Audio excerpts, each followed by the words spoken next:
우리 모든 성도님들 개인과 가정과 직장과 업에 하나님의 최고의 축복이 있으시기를 주님의 이름으로 축원을 드립니다. 주는 그리스도시요 살아계신 하나님의 아들이십니다. 아멘. 목요일, 금요일이죠. 금요일 날 아침에 다락방 말씀 운동하는 장소가 한 군데 있습니다. 말씀 운동을 하는데 생전 아무든 전도 대상자 한 사람이 이렇게 참석을 했어요. 좀 시무룩해요.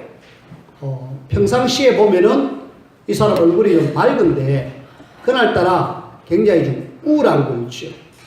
그래서 직접 물어보지는 못하고 대신 이야기를 들었습니다.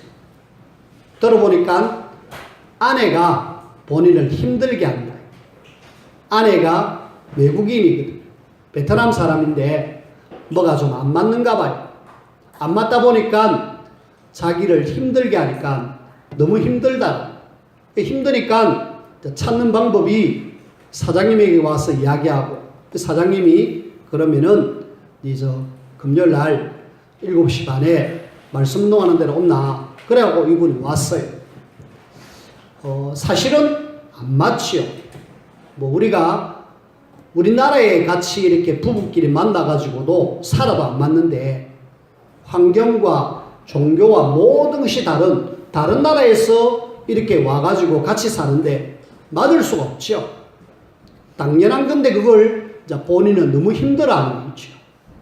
우리는 이 땅에 살아가는 동안에 많은 사람들을 만날 수가 있습니다. 여러분들이 사람 만날 때마다 만나는 사람 때문에 힘들어할 이유가 하나도 없어요. 여러분들은 답을 가진 사람이기 때문에 만남을 통하여서 하나님의 중요한 계획을 여러분들이 찾으셔야 합니다. 그러면서 하나님께서 이 사람을 향한 중요한 계획과 함께 답을 전달해 줘야 되는데 답을 전달해 주기 전에 저와 여러분들이 일단은 우리가 사람을 만나잖아요.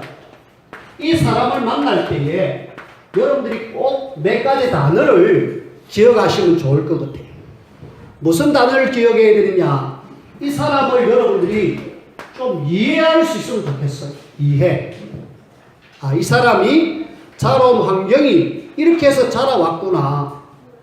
그래서 이 사람이 틀린 것이 아니고 다르다라는 것을 여러분들이 인정하셔. 우리가 부부끼리 살아도 30년 이상 살아도 아직까지도 뭐가 이렇게 안 맞잖아요. 안 맞는 걸 틀린 것이 아니고 다르다라고 보면 되는데 그걸 틀리고 나는 맞다. 이러니까 자꾸 갈등 생기고 자꾸 이렇게 다툼이 일어나고 그래 결국은 다툼과 갈등이 쌓이다 보니까 당신하고 못 살겠다. 이래가지고 결국은 헤어지잖아요. 그래서 우리는 하나님께서 나에게 이렇게 사람을 만나게 하셨을 때는 저 사람이 자라온 환경, 배경 모든 것을 보면서 이해해 주라. 이해. 그 사람의 위치에 가가지고 이해가 영어로 understand잖아요. 아래에 가가지고 서서 그 사람을 쳐다보라. 그러면은 그 사람이 보여집니다. 그럼 이해할 수 있죠. 이해할 수 있다라면은 우리는 뭐 하느냐? 조금 그 사람에게 내가 좀 손해보더라도 전도 차원에서 복음을 전하기 위해서 좀 양보해라. 양보. 내 거 오다 사면서 예수 믿어라. 안 돼요. 조금 내가 손해보더라도 어디 가서 밥을 한 끼 먹으면은 내가 먼저 내려고 하고 그 다음에 커피를 한 잔 사더라도 내가 한 잔 먼저 살라고 하고 그러면 그 사람도 알잖아요. 그래서 우리가 조금 양보할 수 있으면 참 좋겠다. 그 다음에 그 사람을 조금만 배려를 해줘라. 이 사람이 지금 뭐가 필요하고 뭐가 도와야 될지 여러분들이 조금만 사람을 볼 때 배려해 주려고 애를 쓰면 좋겠어요. 그러면서 이 사람이 지금 어떤 속에도 조금만 여러분들이 하나님의 자녀로서 넓은 마음을 가지고 좀 수용할 수 있는, 포용할 수 있는 그런 어떤 사람이 되면 참 좋겠다 싶어요. 그리고 우리는 하나님의 사랑을 받은 사람이죠. 그래서 이 사람을 미움의 대상이 아니라 사랑의 대상이다. 이래가지고 사랑해 줄 수 있도록. 아이고 저 왼수 이러면 안 되잖아요. 여러분들이 부부끼리 보면은 사실은 하나님이 딱 맞게 만나게 해주셨는데 막 자꾸 갈등 느끼다 보면은 저 왼수라고 우리는 왼수가 아닙니다. 왼수가 아니고 하나님은 돕는 배필로 하나님 우리를 이렇게 만나게 해주셨기 때문에 서로 도와야 됩니다. 저 사람의 부족함 내 보고 도와라. 나의 부족함 저 사람이 나를 도와라. 그래서 우리가 뭐 해라? 하나님의 사랑으로 사랑하자. 그 다음에 저와 여러분들이 이 사람이 혹 잘못했다 싶으면은 좀 하나님이 나를 사랑하신 것처럼 용서해 주라. 아이고 죄를 지어도 용서해 주면 끝나잖아요. 용서해 주고 이것도 저것도 도무지 안 되겠다. 그런 사람은 여러분들이 뛰어넘으십시오. 초월. 아이고 저거는 인간 안 돼. 그치요? 앞만 봐도 저 사람은 인간 안 돼. 그러면서 여러분들이 뛰어넘어야지. 그 사람 때문에 뭐 때문에 스트레스 받을 겁니까? 우리 성도님 중에 어떤 사람 때문에 스트레스를 억수로 받아가지고 너무 막 스트레스 받아가지고 속이 확 상해갖고 있는 분이 계셨어요. 제가 이야기했습니다. 그분 때문에 스트레스 받지 마십시오. 내 스트레스 내버리세요. 오히려 그게 나한테 병이 됩니다. 라고 이야기했어요. 그래가지고 그러면은 내가 잘 안 되니까 좀 기도 좀 해달라고 그렇게 이야기를 했습니다. 우리는 사람을 만나는 이 사람을 복음 전할 대상으로 봐야 되지 내하고 싸워야 될 대상이 아닙니다. 그래서 특히 우리가 답을 가진 사람들은 이 땅에 지금 하나님을 떠난 사람은 더더구나 우리가 이런 어떤 자세를 가지고 사람을 만나야 돼. 그리고 혹 우리하고 같이 한 식구로 있는 우리들은 진짜 이런 어떤 속에서 여러분들이 복음 안에서 하나 완료서 해가지고 복음 전하는 그런 저와 여러분들이 되어지길 바라고요. 자, 그런 속에 지금 우리는 이스라엘이 큰 위기를 만났잖아. 이스라엘이 위기를 만났는데 위기를 그냥 한 번 만난 것이 아니고 큰 위기를 7번씩이나 만났습니다. 아니 한 번만 만나도 뭐 할 건데 이스라엘은 위기를 7번 이상 이거는 큰 위기가 7번 왔고 자잘한 위기는 엄청나게 많았습니다. 자, 그 위기를 한번 볼까요? 이스라엘 얼마만큼 어려움이 많이 당했느냐 보니까 우리가 지난주에 읽었던 그 출애굽 1장에 보니까 애굽에 의해서 이스라엘은 노예로 어려움을 당했죠. 조금 지나고 나니까 블레셋 나라에서 이 이스라엘을 괴롭히는 거였죠. 이 블레셋 나라가 지금 팔레스타인입니다. 그 팔레스타인이 얼마 전까지만 해도 서로 이렇게 포를 쏘면서 이스라엘과 그 나라가 서로 포를 쏘면서 죽고 죽이는 지금까지 싸움을 하고 있다. 이게 언제부터냐? 그 사무엘이 세워져 가지고 나라를 다스릴 그때부터 그 전부터 이미 있었지만은 본격적으로 그때부터 이스라엘을 괴롭히는 거죠. 블레셋 나라뿐만 아니라 아람이라는 나라가 쳐들어와서 계속 힘들게 만들었고요. 아수르라는 나라가 아예 포로로 잡아가 버렸고 바벨론 나라가 역시 북쪽 이스라엘, 남쪽 유대 이래갖고 이스라엘을 포로로 잡아가 버렸어. 뿐만 아니라 나중에는 로마가 이스라엘을 완전히 속국으로 만들어버렸죠. 결국은 로마는 이스라엘을 전 세계로 흩어버리는 그런 일들을 일으켜버렸습니다. 그래가지고 역사상 이스라엘 유대인 치고 어려움을 엄청나게 많이 당했죠. 특히 세계대전을 통하여서 600만 이상 죽는 그런 비참함. 자, 우리는 위기를 왜 이렇게 당했었는가? 여기에 대한 답을 딱 가지고 있어요.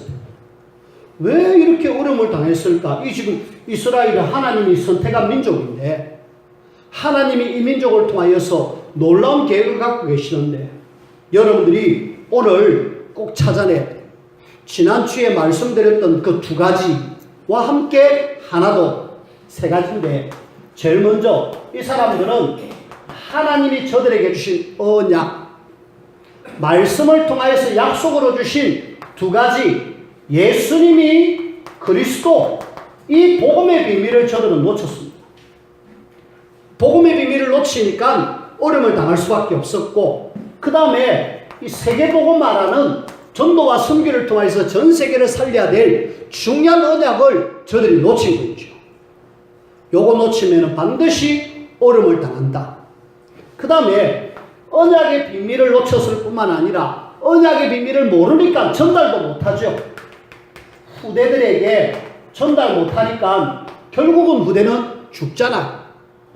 근데 여기서 우리가 하나 더, 이 백성을 통해서 하나님은 영광받기를 원하시는데 이 사람들이 왜 이렇게 어려움을 당했느냐? 예배 실패. 그 중에 애굽에 들어가는 그 상황을 한번 다시 한번 보십시다. 이 예배 실패가 얼마나 중요한지를 한번 봐요. 여러분들이 창세기 15장 9절에서 15절까지, 여기는 아브라함이 하나님 앞에 전쟁에서 승리해가지고 예배를 드리는 상황이 나옵니다. 그 당시에는 제사거든. 이 제사를 드리는 상황인데, 제사 드릴 때에 3년 된 암염소, 암양, 순양 이래 가져와갖고 쪼개고 해서 예배를 드립니다. 근데 거기 보니까 집비둘기, 산비둘기를 가져왔어. 특히 산비둘기 새끼. 이거 쫓겨난 거, 이거 뭐 쪼갤 필요 있느냐? 하나님은 각을 따가지고 하나님 앞에 드리기를 원하는데 이걸 딱 실수를 딱 했어요. 예배 실패죠. 하나님은 언약을 주시는데 예배에 실패하면 안 된다라고 그 짐승을 잡아서 각을 떠서 하나님 앞에 드리기를 원하는데 그걸 제대로 못했어요. 그 딱 못하고 나니까 하나님이 뭐라고 이야기하시느냐? 네 자손이 400년 동안에 이방에서 객이 될 것이다. 애굽에 400년 동안, 사실은 430년. 이 여기에서 객이 될 것이다. 그리고 나중에 많은 부경화를 가지고 돌아올 것이다. 그런 약속을 하나 하셔요. 안타깝게도 예배에 실패한 이것이 아브람 때 했는데 아브람의 실수가 곧 그 후손이 애굽의 노예가 되는 거죠. 그래서 저는 이 말씀을 지난주에 안 전했거든요. 그래서 이걸 이번 주에 이야기하라는 겁니다. 예배에 실패하면은 결국은 그 후손은 본인은 뭐 나중에 하나님 축복받았지 몰라도 그 후손은 결국은 노예가 돼가지고 엄청난 어려움 속에 들어간다는 겁니다. 예배에 실패한 사람들 여러분들 혹시 성경 속에 보셨습니까? 성경에 보면은 예배 실패한 경우들이 몇 군데 나오는데요. 그 중에 창세기 4장에 보면은 가인이 예배에 실패합니다. 하나님은 창세기 3장 21절에 짐승을 잡아가지고 가죽옷을 찢어 입히면서 아담과 하와에게 짐승 잡아고 하나님 앞에 나오느라 라고 말씀을 주셨어요. 근데 그 언약의 말씀이 가인하고 아벨에게 전달했습니다. 근데 아벨은 그걸 붙잡고 짐승을 가지고 예배를 드렸고요. 가인은 그냥 땅의 소산물 가지고 예배를 드렸습니다. 하나님이 받지 않은 거죠. 그 창세기 4장만 보면은 뭐 이렇게 드리나 저렇게 드리나 뭐 다를 게 뭐 있느냐. 근데 저 히브리서 11장에 보면은 하나님이 그 가인의 예배를 안 받으시고 아벨의 예배를 받으신 이유, 피제사 요걸 정확하게 이야기하고 있습니다. 결국은 가인의 예배 실패로 인하여서 이건 완전히 사단에게 딱 잡히면서 자기 동생을 죽이는 그런 일을 한 거죠. 예배 실패는 사단에게 완전히 사로잡혀가지고 멸망 속으로 가는 거죠. 또 한 사람 예배 실패한 사람이 나오는데 사무엘상 13장에 보면은 이스라엘의 첫 번째 왕 사울입니다. 이 사울이 지금 점점 이상하게 사람이 자꾸 바뀌어져 가고 있어요. 처음에는 하나님 앞에 겸손하게 왕의 자리를 딱 이렇게 이어받았는데 세월이 조금 지나가지고 블레셋 나라가 막 쳐들어오니까 당황했어요. 그럴수록 침착하게 하나님 바라보고 그러면 되는데 그 당시에 그 예배는 제사장이 심례를 내갖고 짐승을 잡아 하나님 앞에 드려야 되는데 왕인데 내가 못할 게 뭐 있느냐. 빨리 짐승 갖고 나와가지고 우리 예배하고 제사하고 빨리 우리 그 전쟁터 나가자. 이라고 짐승 갖고 오너라. 그래갖고 각을 뜨고 하나님 앞에 번제와 화목 제물로 예배를 했어요. 근데 그 예배를 드리고 딱 나니까 사무엘이 왔어요. 당신 지금 뭐 했느냐 그러니까. 아니 지금 사무엘 선지자님이 안 오셔가지고 제가 지금 대신해서 하나님 앞에 제사를 드렸다. 그게 맞는 말이냐? 그게 하나님 앞에 옳은 일이냐? 아니지 않느냐? 하나님은 제사장을 통하여서 하나님 앞에 예배를 드리고 제사하기를 원하는데 어떻게 당신이 그걸 하느냐? 하나님은 당신을 이제 버릴 것이다. 결국은 버렸잖아요. 결국은 그 뒤에부터 사울은요 완전히 이상하게 돼가지고 심지어는 사무엘상 16장에 보면은 귀신에게 사로잡혀 버립니다.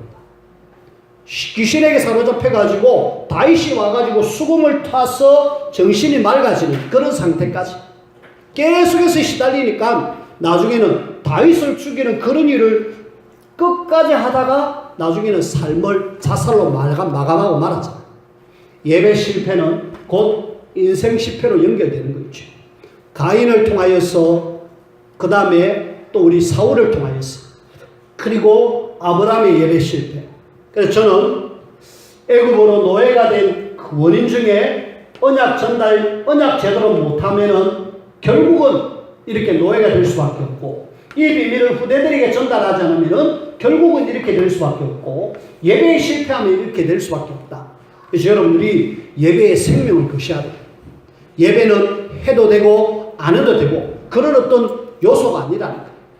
예배는 하나님의 최고의 축복을 누리는 통로지 예배에 실패하면 곧 인생 실패로 연결된다. 가인을 기억하시고 아브라함을 기억하시고 사울을 기억해서 늘 하나님 앞에 예배에 성공하는 우리 모든 성도님들이 되어지기를 주님의 이름으로 부탁을 드립니다. 자, 이렇게 애굽의 노예가 됐는데 하나님은 하나님의 자녀가 노예로 살아라 이것이 아니잖아요. 그래서 안 되겠다. 이 백성을 내가 구원해야 되겠는데 이 백성을 구원하기 위해서 내가 뭔가를 해야 되겠다. 그래가지고 하나님은 준비하시는 거죠. 그래서 구원 사역을 위한 하나님의 준비입니다. 하나님은 뭔가를 지금 하시고 계셔요. 우리가 모르는 속에서 하나님은 지금 하고 계셔요. 자, 제일 먼저 우리가 볼 때에 하나님이 뭘 준비하셨느냐? 하나님의 준비인데 하나님은 뭔가를 지금 준비하고 계시는데 그 중에 제일 먼저 레위 여자, 레위 남자 이래가지고 뭐하게 하느냐? 결혼하게 하는 거죠. 두 사람 만나가지고 결혼하게 해가지고 애를 낳는데 그 아이가 모세잖아요. 자, 우리가 오늘 레위 여자, 레위 남자, 남자가 뭐 천지를 얻고 여자가 천지를 얻는데 왜 하필 레위냐? 이 지금 창세기 출애굽기는 레위 족속의 사람 이야기인데 알고 보니까 이 사람을 하나님이 특별하게 선택했구나. 뭔가 하나님의 선택한 이유가 있어요. 이 사람들은 지금 현재로서는 아직까지 이런 일을 하지 않습니다만은 이 사람들에게는 뭐가 있었느냐? 하나님이 주신 언약의 비밀이 있는 사람. 이 사람이 그냥 아니라 이 언약을 놓쳐가지고 노예되어졌는데 레위라는 이 사람을 통해서 하나님 언약을 정확하게 붙들게 하시고 그리고 언약을 내가 우리 후대들에게 전달해야 되겠다. 망하는 요소들을 없애버린 거죠. 그리고 나중에 이 레위인들이 어떤 사람이냐면은 성전에 수종 들어가고 예배의 비밀을 누린 사람. 이 놓쳐가지고 노예된 이 상황을 하나님은 레위인 사람을 통해서 다시 회복하고자 하는 중요한 계획이 이루어지는 거죠. 그래서 하나님은 이런 사람들을 예배해놨다. 레위 남자, 레위 여자. 그 이름이 누구냐? 아므람, 요게벳 두 사람을 이렇게 선택해놨습니다. 하나님의 준비죠. 그리고 하나님께서는 이런 사람을 준비했을 뿐만 아니라 갈대 상자를 나이강 속에 딱 두니까 누구를 보내느냐? 바로 왕의 딸 공주를 딱 예배해놔가지고 이 모세를 이렇게 건지는 거죠. 하나님은 완벽한 준비를 해놨습니다. 최고의 보호를 받을 수 있는 이 바로 왕의 딸을 준비해가지고 이 모세를 딱 키우게 하시는 거죠. 하나님은 이런 놀라운 일들을 준비해놨습니다. 이 딸이 아기가 우는 것을 보고 상자를 가져오더라. 열어보니까 아기가 있잖아요. 느낌에 이거는 우리 애굽 사람이 아니다. 애굽인들은 거의 좀 아프리카 사람이기 때문에 좀 시끄럽습니다. 근데 이 지금 이스라엘 사람들은 아프리카 사람하고 좀 다르거든요. 보니까 달라요. 아, 이거는 히브리인 아이다. 그러면은 바로 왕이 명령을 했잖아요. 모든 사내 아이는 다 강에다가 폭 죽여라. 그렇게 명령을 했는데 자기 아버지가 명령을 했습니다. 근데 이상하게 마음에 이 아이를 키우고 싶은 마음을 주시는 거예요. 하나님 주시는 마음이죠. 그래가지고 이 아이를 건져내서 유모를 소개시키고 이런 아이를 키우는 거죠. 하나님의 준비입니다. 하나님은 이 바로왕의 딸을 준비해가지고 모세를 완벽하게 지키시는 거죠. 그 다음에 또 뭘 준비합니까? 하나님은 이 바로왕의 딸이 아직까지 결혼 안 했기 때문에 애가 없고, 그러니까 젖을 먹여야 되잖아요. 그래서 요게벳 엄마를 딱 준비해가지고 여기 유모로 들어가가지고 요 아들을 키우는 거죠. 그래서 하나님은 하나님의 백성이 어려움 당하고 고통 속에 있는 것을 구원하기 위해서 하나님은 이런 준비를 하셨다. 그래서 여러분들이 하나님의 준비 속에 저와 여러분들이 잘 인도를 받으면 좋겠고요. 그런 속에 우리가 두 번째로 하나님의 준비 속에 하나님은 모세를 준비해놨다. 모세를 한번 살펴보십시다. 모세가 지금 레위 남자, 레위 여자를 통하여서 모세가 태어났어요. 출생했습니다. 분명히 출생하면은 남자는 죽여라 명령을 내렸잖아요. 산파를 통해서 안 죽으니까 애굽 사람에게 명령을 했어요. 모든 사내 아이는 다 죽여라. 석 달 동안 지금 완벽하게 이스라엘 사람 아이인데 애굽의 사람들로 하여금 보호를 하시는 거죠. 왜? 하나님이 쓰셔야 됩니다. 일단은 이 석 달 동안 애굽인에 의해서 완벽하게 보호를 받다가 더 이상 안 되겠다 싶으니까 갈대상자에서 보내잖아요. 이런 속에 우리가 기억해야 될 것은 이 하나님이 쓰시는 사람은 어떤 속에서도 보호한다는 사실을 여러분들이 아시면 좋겠어요. 여러분들이 어떤 위험, 어떤 어려움, 어떤 문제 아무 상관없습니다. 하나님은 그 하나님의 사랑하는 자, 분명히 구원받을 하나님의 자녀들은 어떤 속에서도 지켜주셨다.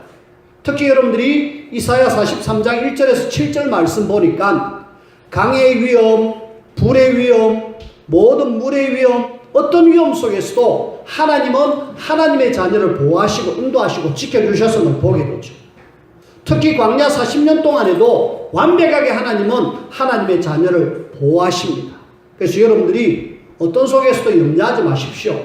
내가 구원받은 하나님의 자녀다. 하나님이 책임지십니다.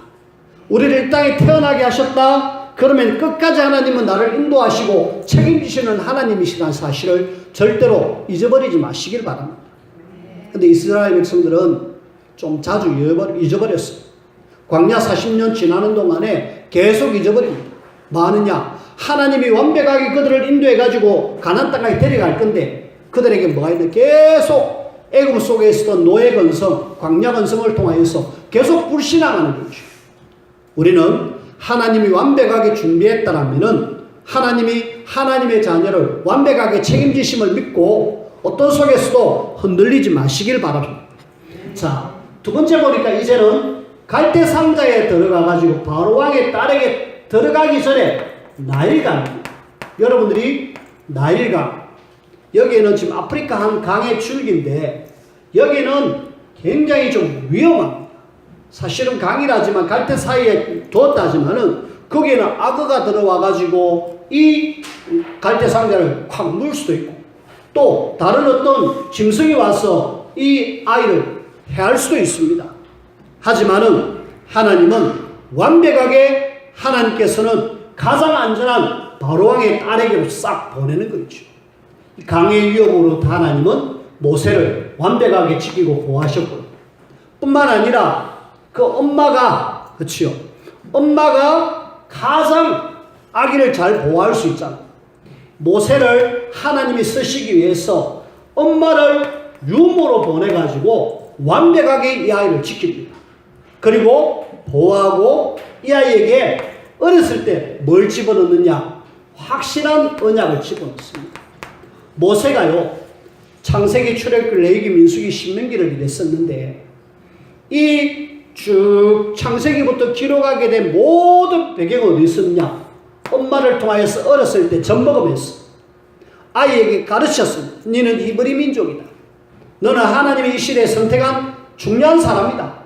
이래가지고 계속 뭔가를 집어넣었어. 근데 들어갔잖아. 들어가니까 모세가 창세기를 쭉 기록할 수 있었고, 그러면서 하나님이 원하시는 가장 중요한 사람. 이래가지고 이 모세가 지금 애굽에서 여기서 해가지고 한 40년을 애굽의 왕궁에서 준비하게 하십니다. 세상 학문, 애굽의 최고의 그 왕궁에서 배울 수 있는 최고의 학문을 지금 배우고 있죠.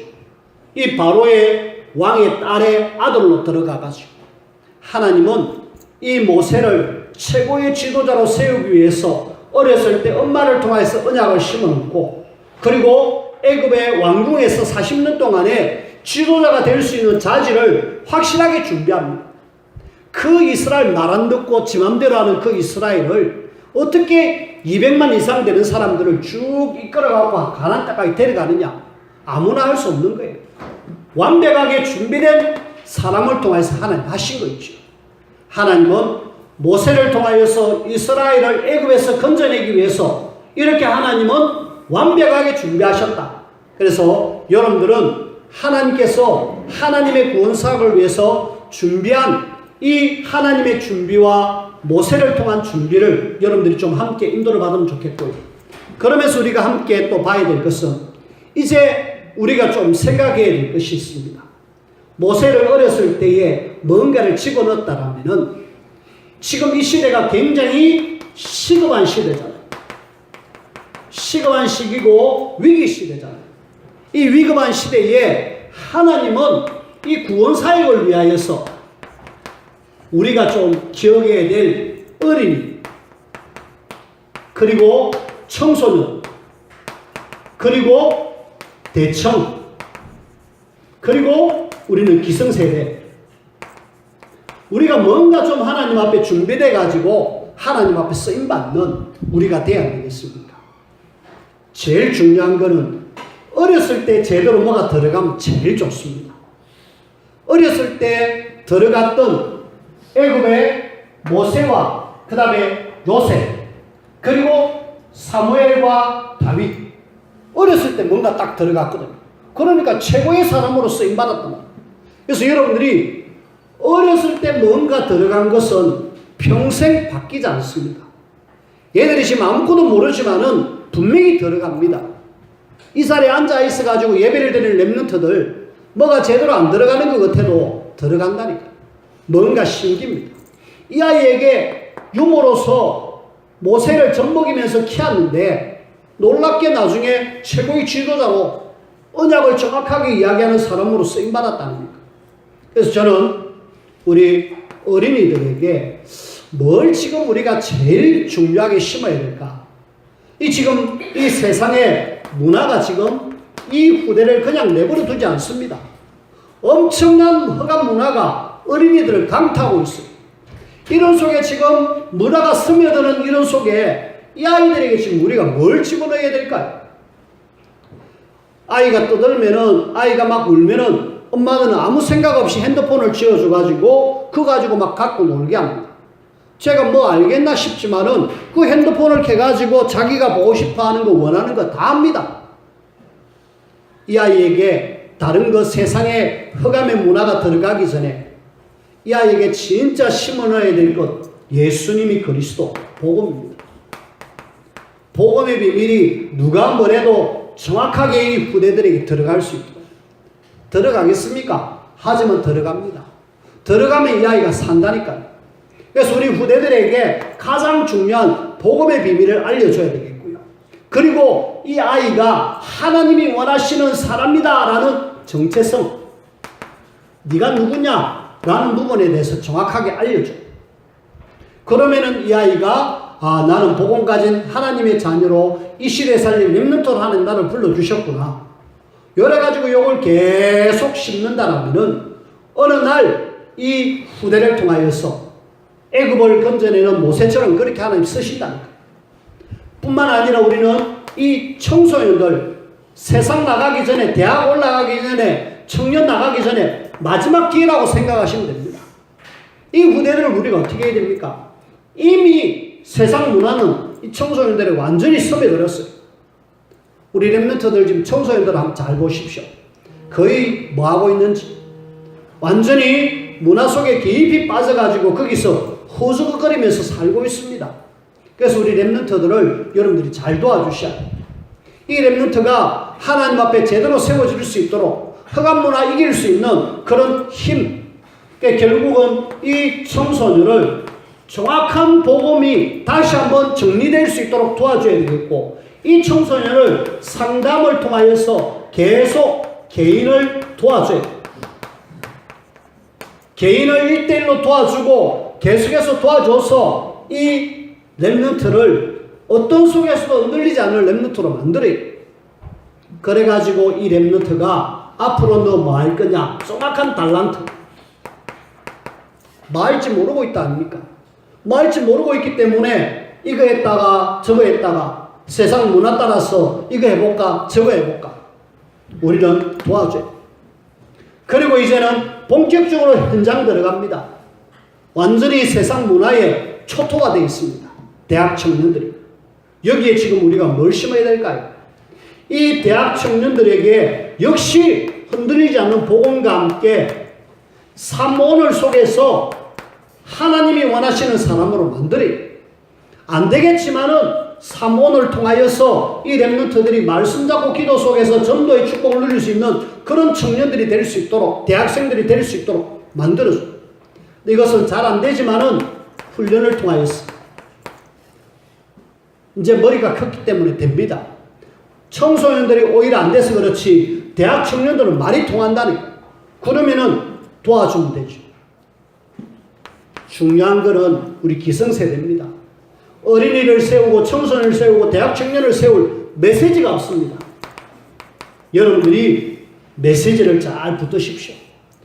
하나님이 이 시대에 원하는 하나님의 말씀이 뭐고 하나님께서 우리를 통해서 하고자 하는 것이 뭘까? 저는 우리 기성세대는 누가 뭐래도 렘넌트의 발판입니다.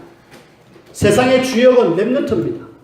이 렘넌트를 제대로 세울 수 있는 메시지를 가지고 이들에게 조금만 영향 준다라면은 분명하게 하나님은 이들 속에 모세와 같은 그런 사람이 나온다니까요. 유모로서 요게벳이 언약 전달한 결과로 모세가 나왔습니다. 우리 기성세의 역할이 얼마나 중요한지 여러분들이 아셔야 돼요. 저기 뭐 될까 싶지만은 어느 날 하나님이 쓰시면 된다니까요. 하나님이 이 시대의 렘넌트를 통하여서 하나님의 구원 사역을 이루기를 원하는데 여기에 우리가 조금만 마음을 담고 힘을 담아야 되겠습니까? 말씀을 맺습니다. 하나님은 이 시대에 우리 현장 속에 많은 불신자들, 이 사람들은 지금 12가지 함정, 털, 올무 속에서 굉장히 어려움을 당하고 있습니다. 여기에 우리는 구원의 길, 복음의 비밀을 전거해 주자. 그리고 이 위기 속에 있는 사람들을 살려내자. 그리고 지금 여기에서 빠져나오고 이제 곧 신앙생활하는 우리 새가족들, 우리 기존 신자들, 이 사람들을 우리가 뭐 해야 되느냐? 한 사람 한 사람들을 우리가 마음을 담고 이 사람을 세우는 일을 해. 개인 양육. 그래서 이 사람들과 함께해서 하나님이 원하시는 제자로 만들어가지고 현장에서 구원 사역을 이루는 이 일에 우리가 쓰임받아야 되겠습니다. 하나님은 이 구원 사역을 위해서 먼저 나를 선택해 주심에 감사하기를 바라고 내가 제대로 하나님 앞에 세워져 가지고 실제로 어려움 속에 있는 사람들 살리겠다. 그 다음에 낙심한 사람들, 이제 곧 신앙생활 시작하는 이런 사람들 내가 살려서 함께 제자가 돼가지고 사도행전 19장 10절 말씀 성취의 주역으로 내가 인도받겠다. 그렇게 해서 하나님 앞에 가장 충성되어 쓰임받는 우리 모든 성도님들이 되어지기를 주님의 이름으로 축원을 드립니다. 기도합시다. 하나님 감사합니다. 우리를 구원하신 하나님께서 우리를 통해서 이 놀라운 구원의 사역을 또 이루기를 원하시는데 이 귀한 일에 하나님 앞에 우리가 충성되이 쓰임받게 하시옵고 우리를 통해서 후대가 세워지고 현장이 살아나는 그런 놀라운 정도와 역사를 하나님 저희들에게 허락하여 주옵소서. 예수님 이름으로 기도하옵나이다. 아멘.